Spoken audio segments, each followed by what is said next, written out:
All right, great. Thanks, everybody. And I'm going to get my screen share up.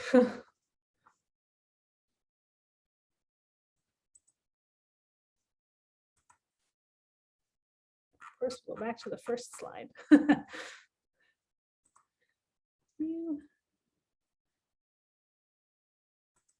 Okay. Well, thanks, everybody. Hello and welcome to TalentMatch's webinar in collaboration with Tourism HR Canada on the Propel program, one of the newest student work placement program delivery partners. Before I introduce everyone, I'd like to take a moment to acknowledge the Indigenous peoples on whose lands each of our speakers is working from today. And we invite you to introduce yourself and acknowledge the land you are on in the chat. Our speakers are in various parts of the country, including in Vancouver on the unceded territories of the Musqueam, Squamish, and Tsleil-Waututh First Nations. And Tourism HR Canada's offices are located on the unceded, unsurrendered territory of the Anishinaabe Algonquin Nation. My name is Debbie Reese, and I'm TalentMatch's project manager. I'd like to introduce you to today's speakers, Rachel George and Joe Baker from Tourism HR Canada. Also joining us today are two ASL interpreters, Liz and Carly. Just so you all know, we are recording the webinar, so you can rewatch it later, or you can share it with your colleagues. I will also share the slides so you don't have to take extensive notes. And if you have any questions throughout the webinar, please add them to the chat.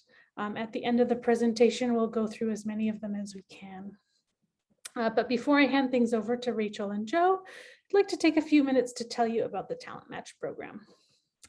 For those who may not know, MATCH stands for Museums, Arts, Tourism, Culture, and Hospitality.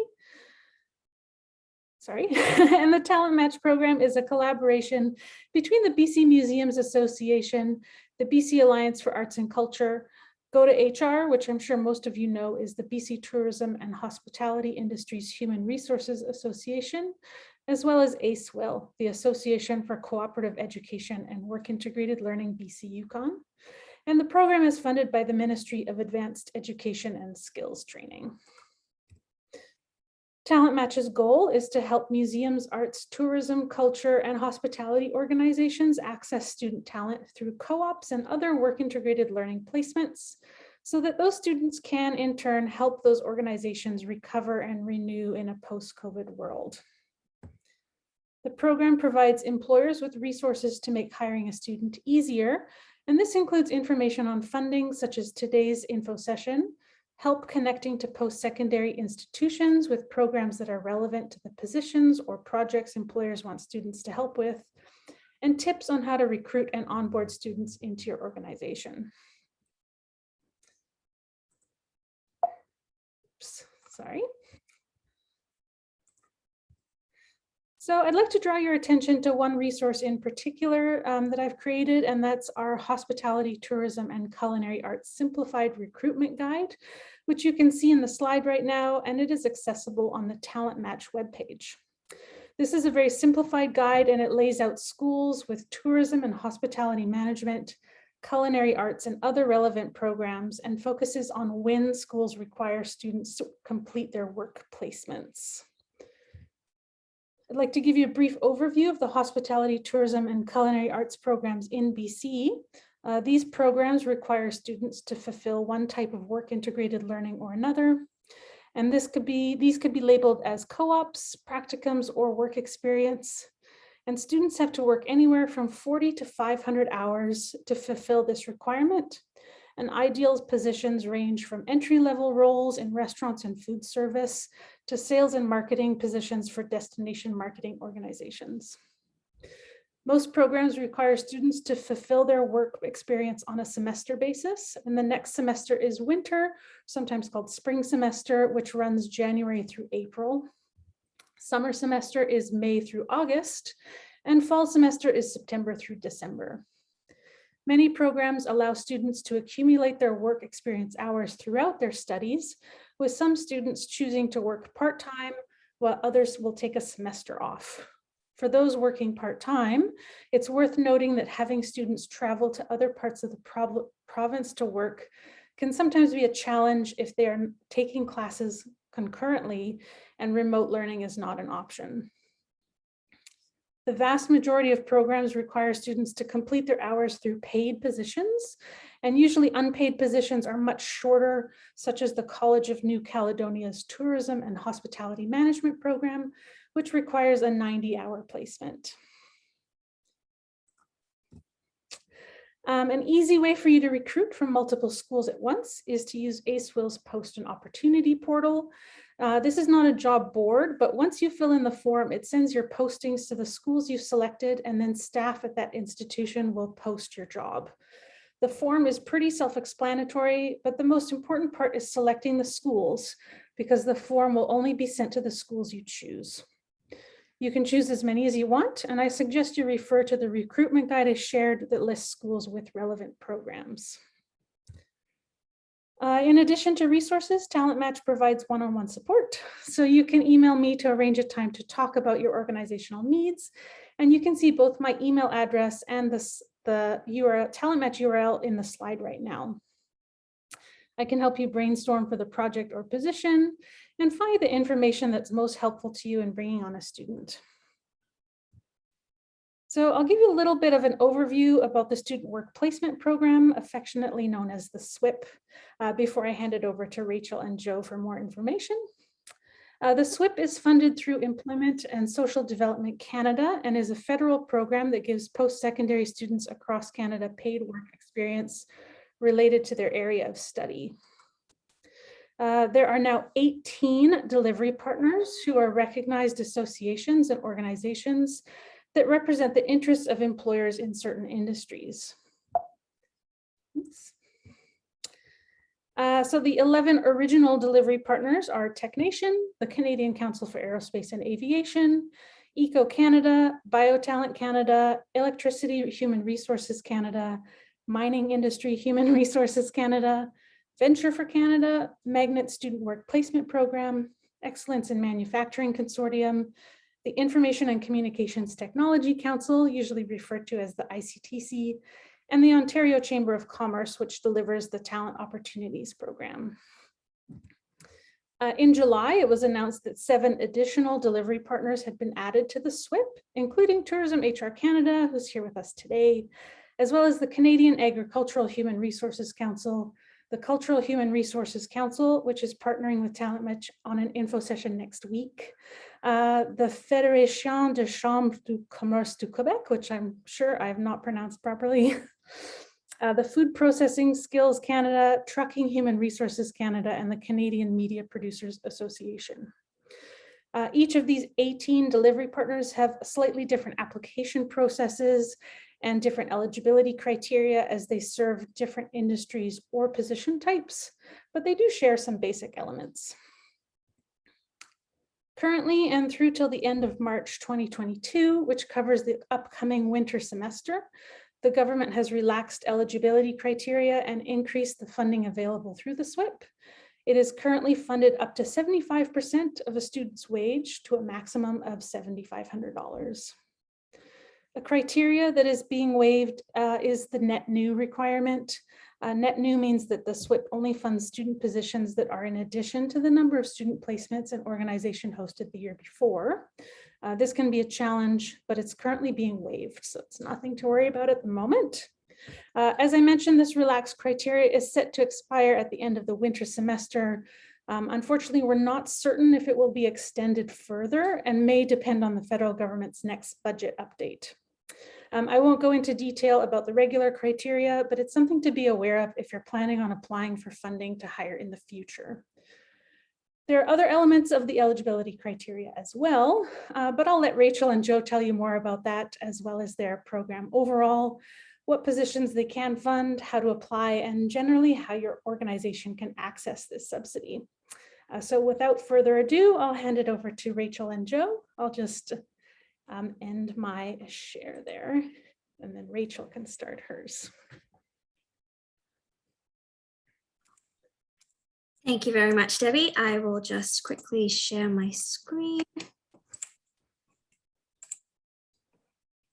And hopefully, oops, not sure what happened there. There we go. Hopefully you can all hear me and see the screen? Okay. Well, welcome everyone. Thank you again, Debbie, for that lovely introduction. And today, Joe and I are really happy to, on behalf of Tourism HR Canada, to present the Propel program with you. It's great to be here. Thank you for having us. So with the presentation today, we've just got a couple of things on our sort of list here that we're going to cover. Basically, Joe and I will be talking a little bit about work integrated learning. A lot of it in terms of work integrated learning and student work placement programs, Debbie has covered for us. So we'll just sort of breeze through those few and then share with you about the Propel program. We will also walk through a review of what you can expect on the portal for Propel on Outcome Campus Connect and what the eligibility criteria are for Propel. We will provide you with our contact information towards the end of the presentation. So if for any reason you've got additional questions outside of the Q&A that we're going to have at the end, that you want to reach out to us directly for more information or anything like that, we'll have an email address that you can use that we'll have up on the slide later. And yeah, without further ado, I will now hand over to Joe. Thank you, Rachel. Thanks everyone for having us. It's great to be here. I'm traditionally based in Toronto, actually. Rachel and I work closely together, but mostly over Zoom. But I happen to be in Vancouver today for another conference that I'm attending. So it's really exciting to be able to be presenting so close to the guests who are joining us today. And right outside my hotel room window, I'm experiencing the same wind and rain that everybody else seems to be experiencing. Fortunate that it's not as difficult in the city as it is in some of the other parts, but it's great to be here. Rachel, can you advance the slide for me? Sure. Thank you. There's always a pause. There we go. There we go. So Debbie covered a lot of ground, but I did want to pause for a moment and just give you a source in terms of understanding the definition of work integrated learning. So I won't read through this slide, but we will make sure you get a copy of this presentation afterward. So if you'd like to dig into it, you can. There are lots of organizations who are leading the way as it relates to work integrated learning across Canada. The organization that we've worked most closely with is the Cooperative Education and Work Integrated Learning Canada, or CEWIL. And they are really the lead organization at a national level in terms of defining and creating opportunities for work integrated learning.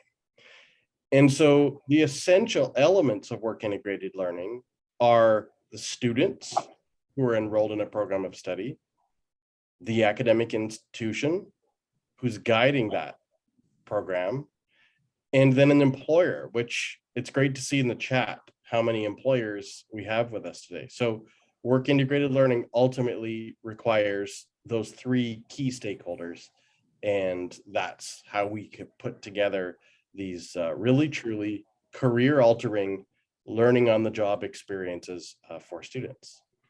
All right, Rachel, let's keep going. Perfect. So there are 9 different types of work integrated learning, but the 4 that are most relevant to the programs that we've put together, and I think most relevant to the hospitality and tourism industry at the present moment, include cooperative education, field placement, internships, and work experience. Now, there are nuanced differences in terms of what those programs are within the academic institutions. CEWIL does a great job at explaining those, so we'll show you links. There's links in the bottom of our slide here to an article that we wrote, and that gives you instruction as to understanding which component of work integrated learning is most relevant for you. But for the most part, this is about the differences within the academic programs. So this really isn't on the plates of the employers, it's really on the plates of the academic institutions to iron out. But keep an eye out for these as it relates to the selection criteria for wage subsidy and opportunities for students a little bit later on in the process that Rachel will outline. All right, let's keep going. Perfect. So again, we can skip right over this. This is just another definition of the student work placement program. And here we arrive at Propel. Yeah, perfect. So we are Tourism HR Canada. That's the name of our organization.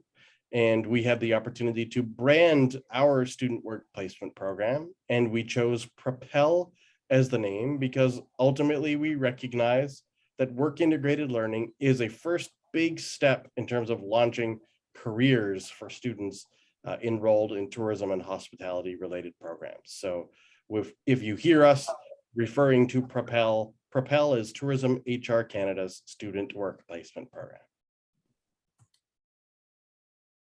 So we want to just start right away with a few simple calls to action. If you right now are attending from a post-secondary institution, and I read in the chat that some of you are, we would ask that you share the Propel information. Share it both directly with your students so they know how to take advantage of these opportunities, and then direct them with your partners and employers. We recognize that each institution tends to have unique relationships with its own employers because before the student work placement program, you were probably already actively working on finding employers to support your students during the process of their externship, internship, field placement, work integrated learning. And so we would like you to direct the Propel information to those employers so they can ultimately take advantage of the wage subsidy and pay for your students to do their work integrated learning component. So if you're a post-secondary institution, that's all you have to do. Share, share, share. Excuse me. And if you happen to be a student on this call or you work directly with a student, the only thing you have to do is apply for these great opportunities. There are some reporting requirements where students do need to provide proof of enrollment and proof that their program has a component of WIL to it.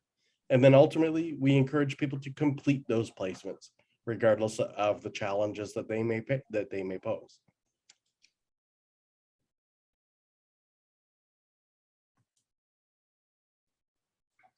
And if you're an employer, which we know there are many here, we will take you through the process of how to do this. But at the end of the day, we would like you to post an opportunity, apply for a wage subsidy, and hire a student. That's pretty much it. All right. And so this ultimately is where I'm going to hand over this component of the presentation to my colleague, Rachel. But I just wanted to give you a visual here. When you go into the Propel online portal, start at propelcareers.ca. That's the ultimate single destination. But within that, you get to click right into our portal. And when you're going into our portal, this is what you will be greeted with. Whether you're a student, whether you're a post-secondary institution, or whether you're an employer, ultimately, the first step looks the same. You can create a profile, you can log in, but the Propel system, the Propel portal, is a partnership with an organization called Magnet, and the system that is driving Propel is something called Outcome Campus Connect. And we just want you to be familiar with those organizations because you'll see their names when you're in the system. But ultimately, Propel is a Tourism HR Canada program. And Rachel is now going to take you through a little bit more of the technical details in terms of how you navigate your way through the system. Great, thank you, Joe. So now with this online portal, essentially you can do two things. You can post a work integrated learning opportunity and or apply for a wage subsidy. For employers, this overall process would sort of look like this. You would post the opportunity, you would apply for the wage subsidy, and then hire a student if you've not already hired one. What I'm going to show you in the next few slides is a brief overview of what these look like and on the online portal with some images that should help. So starting off with an opportunity that you're going to post. These are some of the things that you will be asked for. And these are like, what type of opportunity are you recruiting for? And there are a couple options there that you can select and for your particular work integrated learning opportunity. And then very quickly, it will ask you to target a specific field or area of study. So for example, if you were to select culinary, hospitality, recreation, and tourism, you can just leave it as is, or you can further specify a discipline, for example, culinary management, food and beverage, and so on. Or you can have all of them toggled on. Next, you will be asked to target the schools that you want to show this opportunity to, like the students at those schools, or you can filter by province or territories that the students are in. After that, you can then just talk a little bit about your organization and yourself, and as the main contact at the organization who is posting this opportunity. This gives students who are applying some basic information if they need to reach out to you, or you can indicate who the hiring person is or the supervisor, just some basic information. In addition, you would then be asked to talk a little bit about the opportunity that you are now posting, whether it be the wages or the length of the placement or the description of the job and so on. I will also add a note where when you are posting about the opportunity, you can indicate if there is more than one vacancy available for that particular opportunity that you are posting.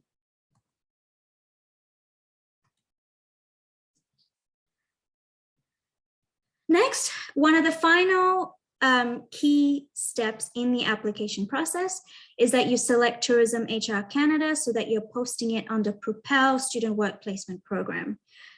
And that will essentially cover the key information you're providing for posting an opportunity. So going back to that overall process or timeline for an employer, you would have posted a work integrated learning opportunity. The next step to do, which you can do in the same sitting, or you can just sort of log off and come back and do later, is to apply for a wage subsidy. And what we're going to do now is just look at what it looks like to submit an application for the wage subsidy. The overall process for an employer when they're submitting a wage subsidy application is to essentially go to the portal, and then you would submit the wage subsidy application. Once we received your application and we process it, we will be in touch with an employer agreement. And then once the placement has been completed, you are free to come in and update the application and provide us the invoice and supporting documents at the end of the placement so that we can then proceed with payment processing. It's that simple. Next up, for the actual wage subsidy application, when you're putting that through, essentially you would select the term that this applies to. Tell us a little bit about yourself as an organization that's employing the student, as well as the placement type. Next, you would also be asked to provide information about the student you have hired. If you've not hired a student at this point, you can skip to the next step. If you hire a student after you've submitted your wage subsidy application, you can always come back to update your application with the information about the student.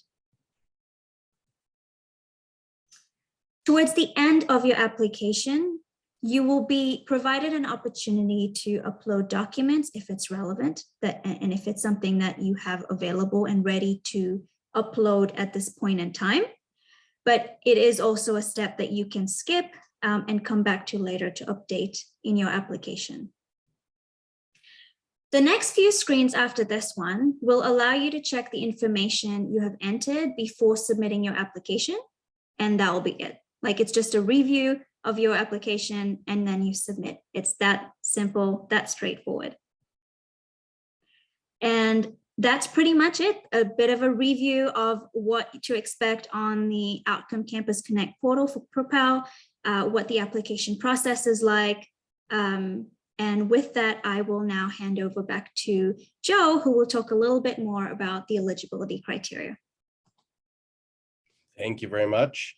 Again, from the beginning of the presentation, you heard Debbie reference that these programs are ultimately from ESDC, a branch of our government. All of the eligibility requirements for students, for post-secondary institutions, and for employers ultimately come from ESDC. So in our presentation earlier on, we shared a link, and we will make sure you get a copy of that link. So if you need to understand the eligibility requirements any further, that's the ultimate source. But here is a summary of those eligibility criteria. For students, at the moment, the ESDC eligibility requirements state that domestic students, Canadian permanent residents, and citizens qualify for this program. We do recognize that that's a little bit challenging, especially considering how many international students are enrolled in these programs. We have put forward our advocacy request to include international students in future considerations, but for the moment, the only students who are eligible for this wage subsidy are domestic students, and that's not actually something that we can control ourselves, but we are trying to actively influence that. We do require that those students are registered at a recognized Canadian post-secondary institution in a program that includes a work placement. And once again, when it says registered and recognized, that's registered with and recognized by ESDC. So we do also have lists of those institutions that Debbie can actually access or potentially distribute. And the program needs to have a work placement component formally embedded in it. So that could be, as mentioned at the beginning, a field placement or a co-op or a practicum or work experience, but it does need to have a formal component of work integrated learning.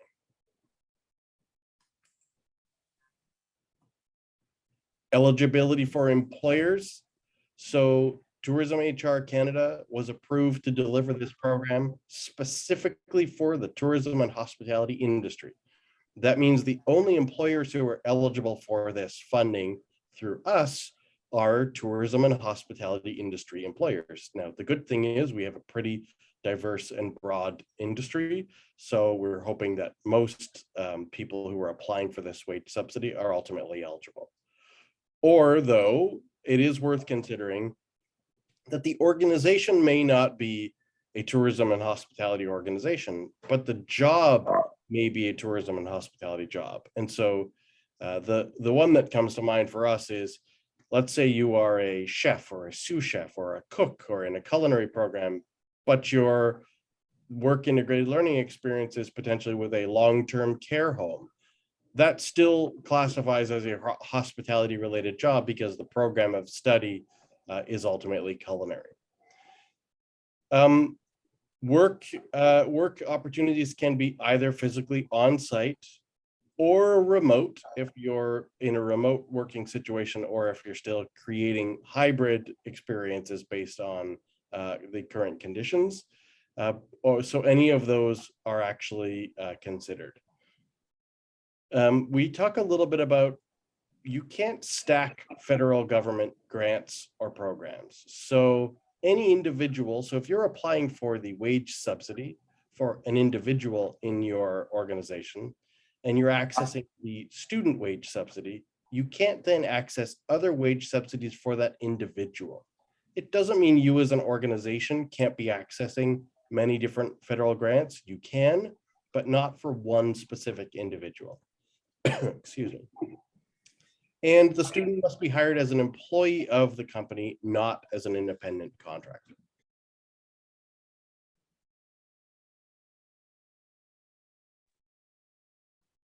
All right. I'm going to pass back to Rachel for a moment here, but we're also here to answer any of your questions. Thank you so much, Joe. So as I mentioned earlier at the beginning of this presentation, if you have questions to us at the Q&A, we're happy to tackle some of those for you in this session. However, if you've got a very specific question related to your application or the particular placement you've got in mind, then you'd like to email us or schedule a call with us, please use this email address to contact us at propel@tourismhr.ca. Or as Joe has also mentioned this, you can visit our webpage, propelcareers.ca, and it's got a whole lot more of information there. A lot of it we've covered, and specifically to students, post-secondary institutions, as well as employers. Any specific information you want for you, feel free to check out our webpage. And of course, this recording of the session will be available, and we can cover some questions in this Q&A. But with that, I will now hand over to Debbie. I'm going to stop sharing. Great, thanks Rachel, and thanks Joe. There was a couple questions in the chat, and if anyone else wants to add questions in the chat, we'll definitely get through those. So the first question that came up is, are you able to hire 3 or 4 students with wage subsidies for all of them? I think that means all at once, perhaps. Yes, you can. So if the work integrated learning opportunity, if the placement is, for example, an event coordinator, and you have 5 vacancies for the event coordinator, then yes, you would be applying for a wage subsidy application for each of those event coordinators. But if it's, say it's more than one type of position, but it's under the same organization or employer, then yes, you can also apply for a wage subsidy. Essentially, the wage subsidy application is per student. Great. The next question that came up was asking who has the responsibility for WCB or insurance? Joe, would you like to try that one? So definitely the employer. Does that make sense, Debbie? Sorry, we don't understand, or we aren't well versed on BC requirements, but I would imagine best practice is that the workplace insurance is the responsibility of the employer. Yeah, I think that person actually said that one of the slides sort of answered the question that the student has to be hired as an employee and therefore covered by WCB and not as like a contract position. Great. So the next question is, if we are using CEWS, we can or cannot also use the Propel student subsidy. So again, it's really related to the individual.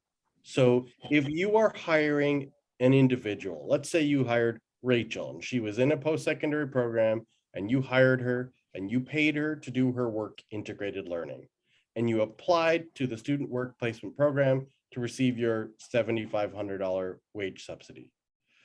You can't then apply for additional federal grants for Rachel, the individual. So you can't use multiple sources of grant funding to fund the same person.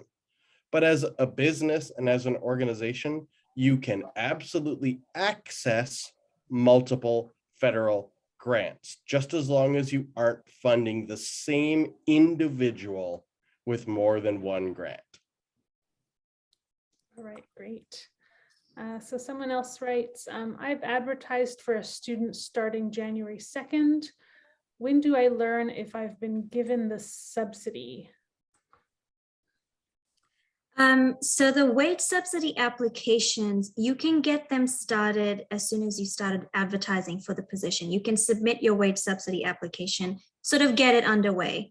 But the actual processing of payment can only be done at the end of the placement, which is when we would ask you for supporting documents like the first and last pay stub.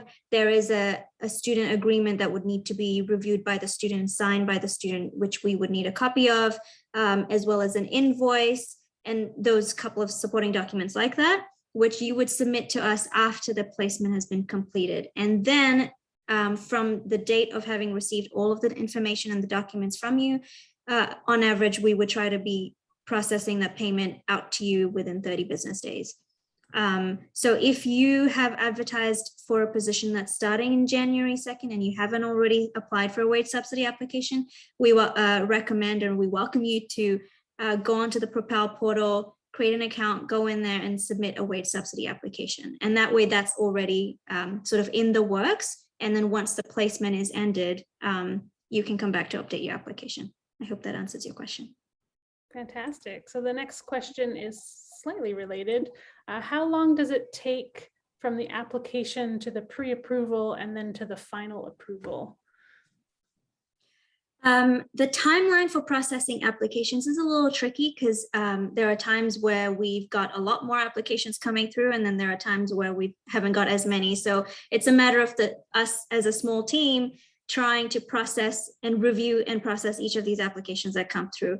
On average, I would like to say that from the time you first submit the wage subsidy application, we would try to review the information within the first 2 weeks.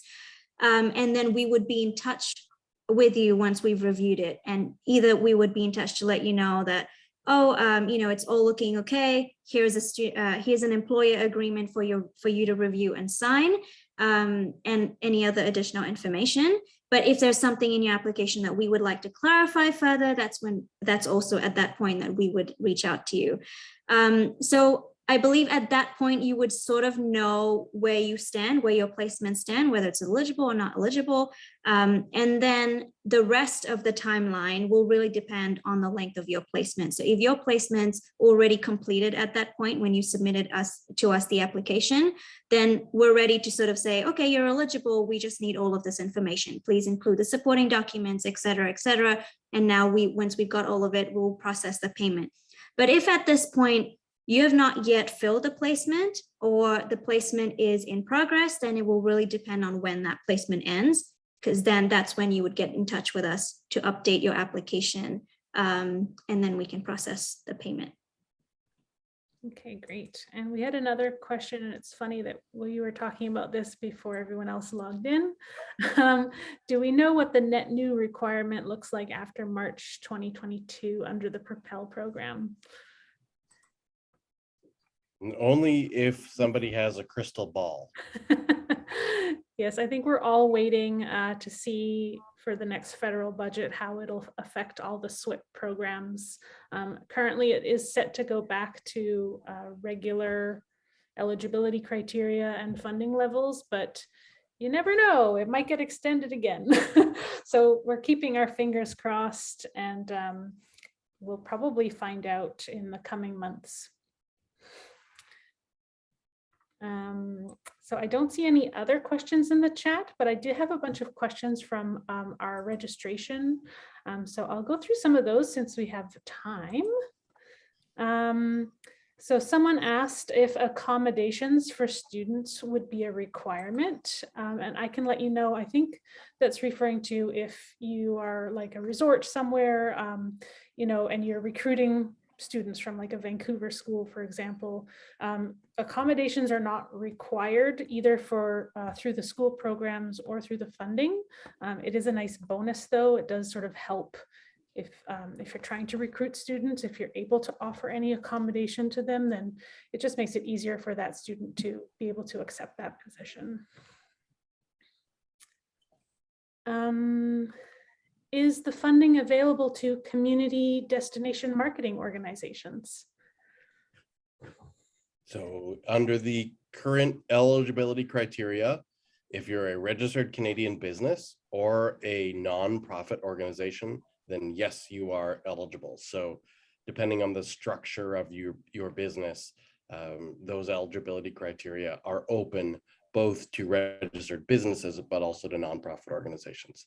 And even for the moment, at least for this year, if you are a post-secondary institution, you are also eligible for the wage subsidy as an employer.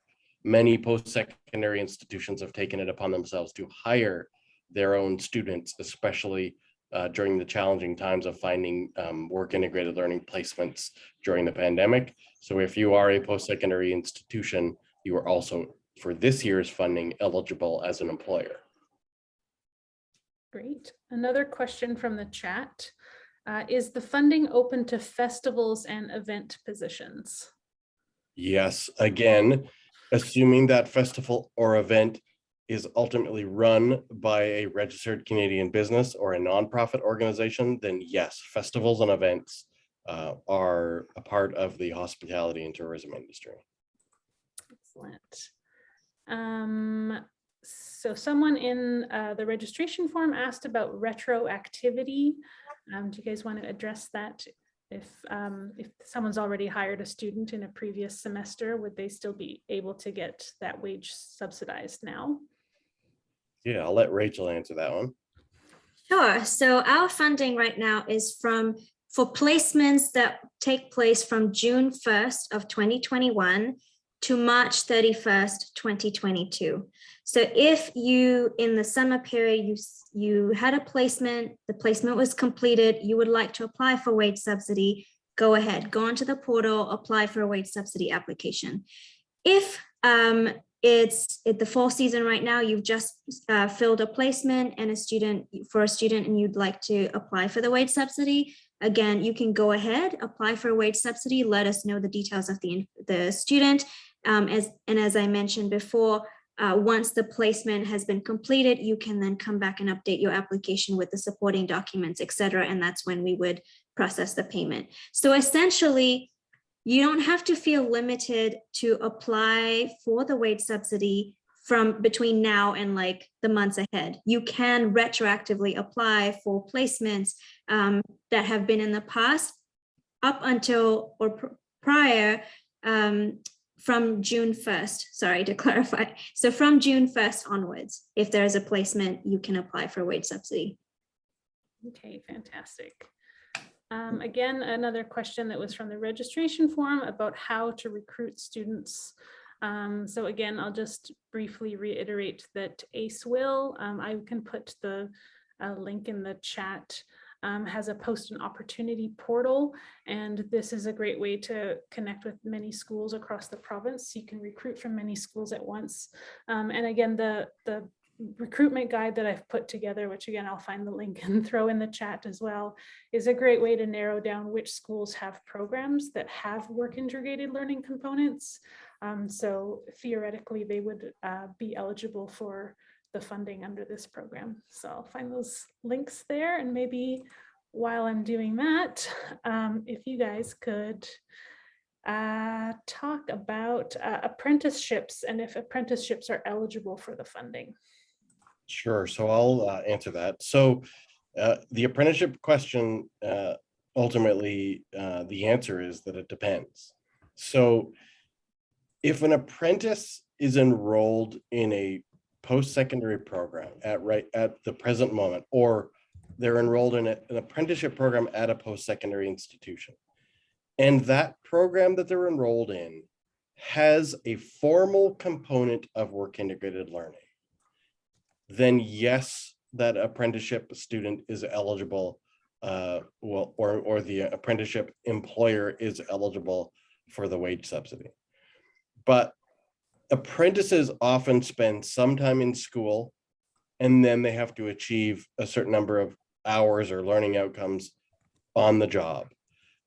In that case, if the program doesn't have a component of work integrated learning, but they're just expected to be working and then go back to school and then working and then go back to school, unfortunately, in that case, they aren't eligible based on the fact that the student isn't enrolled in a post-secondary program with a component of work integrated learning. But if you have an apprenticeship student in your organization already right now, might be worth having a conversation with them and ask them if their program has a component of work integrated learning. And they will know that from the institution. They'll have the courses that they're registered in. They'll have some kind of a program outlined that will say, 60 hours of work experience is required before you graduate. That is a formal component of work integrated learning. Or it will say a co-op semester that's fully paid. That's a formal component of work integrated learning. So I hope that answers the question. A lot of this is a little bit vague. So if you have any further questions, you can ultimately email us at the contact information that we've shared. Great, thank you. Again, there's a few more minutes, so if anyone does have any more questions, please pop those into the chat. I've added the links to the documents I was talking about. Sorry, Diane is saying, isn't there a co-op student subsidy for this? Not quite sure what you mean, Diane. You're welcome to unmute yourself and ask the question. Hi, Joe. When you were discussing the co-op, and this is actually one of my big burning questions here, is when I went on to the schools to apply for a student, they often thought I was applying for as a co-op subsidy to hire a student for the co-op. And I was a little confused because I'd only come through this portal as a tourism operator. And so can you differentiate, if I were to go with a co-op student with a preset agenda for their work around 6 months of, active apprenticeship with the business that they are studying, isn't that kind of different from the subsidy for employers to hire for tourism? Well, How does it? so yeah, sorry, go ahead, finish. I'm actually don't know how to phrase the question, but I was really confused about the two options, and are they the two different options or are they one and the same? I think the challenge with that one is I'm not specifically aware of the co-op subsidy that you're talking about, but speaking on this program, if you are ultimately hiring a student on a co-op placement through a program and you are a tourism operator, then both your business and your student make you eligible for the wage subsidy. And if they're going to be working with you for 6 months, that's a great opportunity because the wage subsidy ultimately works where you pay the student directly and 75% of that wage that you pay them is reimbursed by Tourism HR Canada. So sometimes with a short placement, it's hard to get all the way up to $7,500. But with a 6-month co-op, that should be something that you should achieve. So I would say it sounds to me like what you're describing makes you eligible for this wage subsidy. I'm not certain how it differentiates from that other co-op subsidy just because I'm not up to speed on what that actually is. I hope that helps. I'm sorry I didn't have all the depth. No, sure. Thank you, Joe. You're welcome. Great, thanks, Diane. Yeah, there's definitely a lot of other wage subsidy programs. Like I said, there's currently 18 SWPP delivery partners, but there's also the Canada Summer Jobs Program. And for those who are from arts and culture organizations, there's a Young Canada Works. There's the BC Arts Council has a co-op funding program. So I can provide more information on that if you want to explore different funding options. But yeah, there's lots of information out there. Diane, you are welcome to send me an email. I will put my email address in the chat and we can set up a time. Great, so I think that's all my questions from the registration form and all the questions from the chat, unless there's any last minute ones. Like maybe not. I'll just put my email address in the chat for everyone. There you go. And great, thank you both so much, Joe and Rachel, for coming today and for giving us more information on how to apply. Thanks again to our ASL interpreters for providing interpretation. And thanks to everyone for coming. Again, you feel free to email with any follow-up questions, either to Joe and Rachel or to myself. Again, my email is in the chat. And if you didn't catch theirs, I can definitely forward your questions to them as well. All right. Thanks again, everyone. Have a great afternoon and try to stay warm and cozy. Right. Thanks. Thank you all. Thank you so much, Debbie. Wonderful. Goodbye. Thank you.